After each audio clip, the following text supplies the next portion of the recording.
Sibling rivalry. This can be so unnerving as moms to have our kids fighting. I don't know about you, but it's the thing that kind of sets me off the most. And I don't think I'm alone in this. But did you know that sibling rivalry is actually a great thing?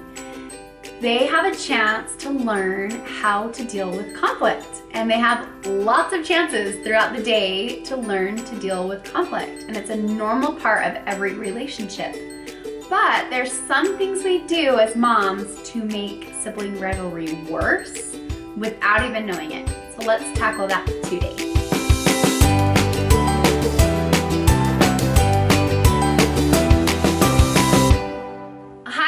Desi from the Mom Hack, and we are back with our weekly Mom Hack. And this week I'm here with Dean because he got up from his nap and didn't sleep the whole nap. Oh, Mr. Dean. So I hope you had a good holiday weekend with your family. I know we took off last week and enjoyed our families too. In fact, we went to a cabin with our entire family. Scotty's family has 8 kids in his family, so there's 50 of us between grandkids, great-grandkids, and all of us. So it was a lot of fun. In fact, we rang in the new year by jumping off the dock into the lake, which was like 0 degrees. Okay, maybe like 30, but it felt like 0 degrees. It was freezing cold. So that's the way that we ring in the new year. I hope you had a good new year. I would love to hear how the holidays went with your family, or send us a picture. I'd love to see a holiday picture of your family. This week, we're gonna cover a weekly mom hack, something to check out, and a freebie.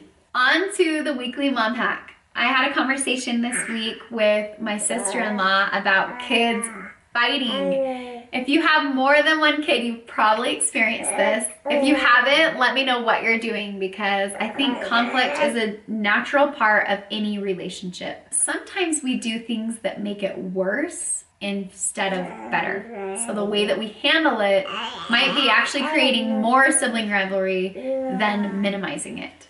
So I was talking to my sister-in-law, she was saying, I just feel like I am making things worse. I'm making their relationship worse. I'm making things them fight more by the way that I'm handling it. And I've definitely been there, and I've definitely handled things in that way too. It's just kind of knee-jerk to jump in and choose sides and try to be the judge and jury and make everybody happy. But when we do that, we're not teaching them conflict resolution skills, and we're also making the problem worse. Dr. Markham, in her 2017 interview during the Mom Conference, said that when we jump in and take sides, we're actually creating more sibling rivalry, because one child leaves feeling like they've won, the one that you took sides with. The other child leaves feeling less loved. And a lot of times, I don't know if you've noticed this in your home, but when you've taken sides with one, the other one that you didn't take sides with, they keep fighting the rest of the day. They might tease them or bug them or bump them on purpose and act like they weren't trying to do that. And the reason is they're trying to get back at them because they feel like it's unfair because you took sides with the other one.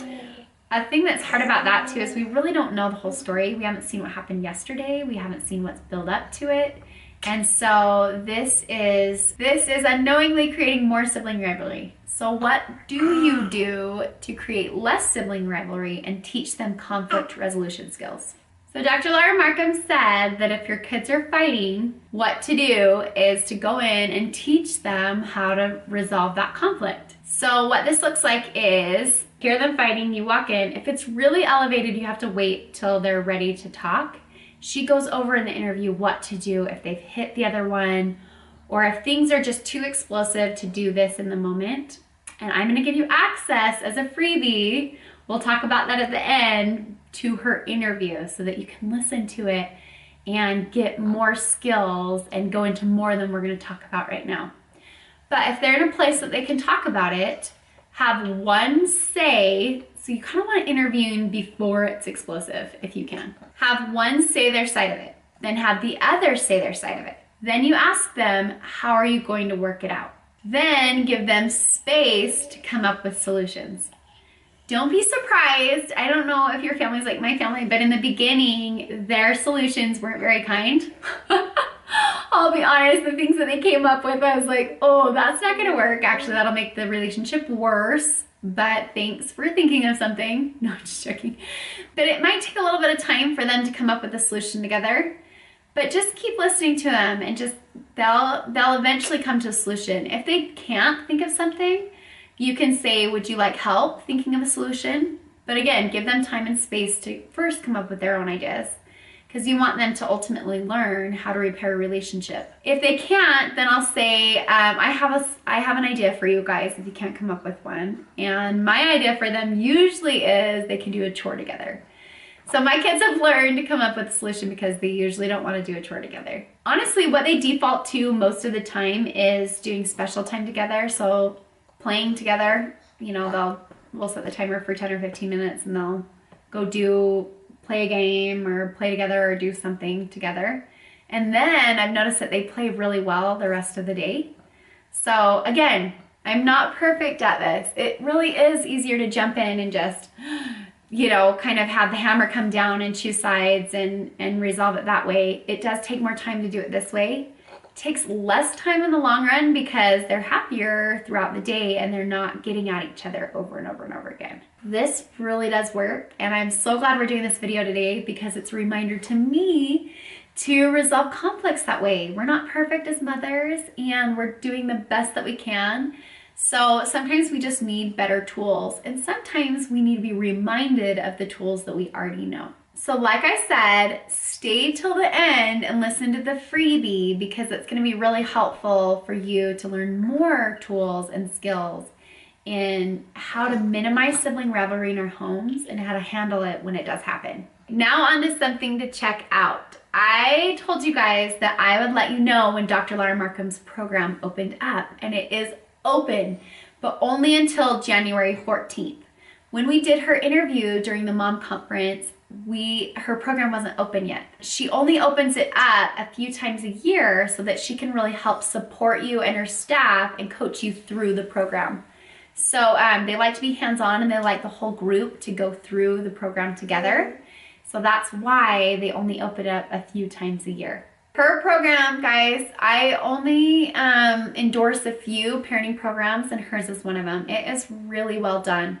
There's 11 classes, and each class has an audio that goes through. It's about an hour of the audio. You can listen to them, and she goes through the principles that she talks about in her book. But I feel like it's even more helpful than her books because she goes through role plays of what to say, how to handle things. Her book is really good about the principles, but sometimes you're left feeling like, okay, but how do I actually implement that? And that's what her program's good about. It kind of goes through the day-to-day situations that you might encounter with your kids. And she even goes through the verbiage of what to say in the different situations. She also has daily meditation, and this is my favorite part of the program. There's 60 of them. They're 4 minutes long. They're so nice. I was in a really good rhythm before the holidays hit, and then everything went out the window. But before the holidays hit, I was in a good rhythm of waking up early and having a morning routine. And one of the things that I would do is listen to her meditations. And they're so good to get you in the right frame of mind before your kids wake up, or you could listen to them at night, or just really whenever you just need a minute. They're only 4 minutes long, so if you're having a mommy meltdown, you could turn on one of those. I liked them too because she also gives you grace. She also helps you bounce back when you don't handle things the way that you wanted to handle them, when you're, trying, but you don't do things the way you would have liked to do them. She gives a lot of grace in the meditations, which is nice because I think we need grace as mothers. I think we're harder on ourselves than we need to be, especially when we're doing the best that we can. I like those daily meditations. She has a Facebook group. To be honest, I didn't get on that as much, but I think it would be a great support if you do get on there. And she has a live call that she gets on with everybody, and you can ask questions and see how things are going. Again, the Facebook group would be a good place to just ask questions with other mothers that are implementing the same principles that she's teaching. So I just want to let you know that it is open because during the interview we said that we would remind you guys, and it's open until January 14th. So if you need extra support as a mother, if you are looking for help with big emotions for yourself and for your kids, her program really is so helpful with that. Teaching emotional intelligence, I think, is one of the greatest takeaways that I have gotten from her program. And it's one that I think you just need to keep repeating, because like I said, it takes time to develop these habits and to implement them daily. So anyways, wanted to let you know that it's open until January 14th. So take action now if you've thought about it. For these little ones, to have a happier family life. And so you're happier too. Now on to the freebie.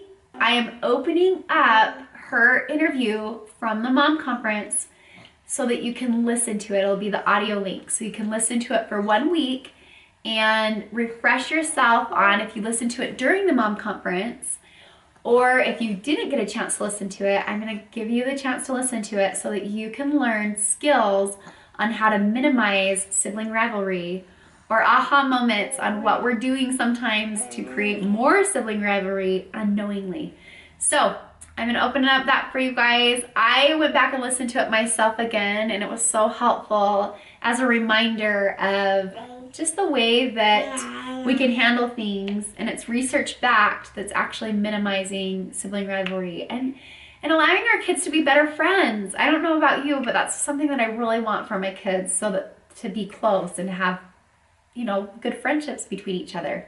I hope that you take a chance to listen to the interview.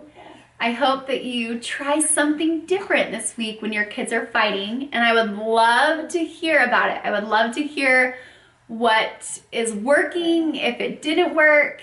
I would add, if it doesn't work, stick with it. Sometimes these skills take time to learn. Not sometimes, they always take time to learn, but it's worth that time invested to have kids that get along better and don't fight as much. And it's something that I'm working on as well. It's something that after talking to my sister-in-law, I was like, I need to go back and listen to that interview and implement more of these tactics for helping them to actually learn conflict resolution.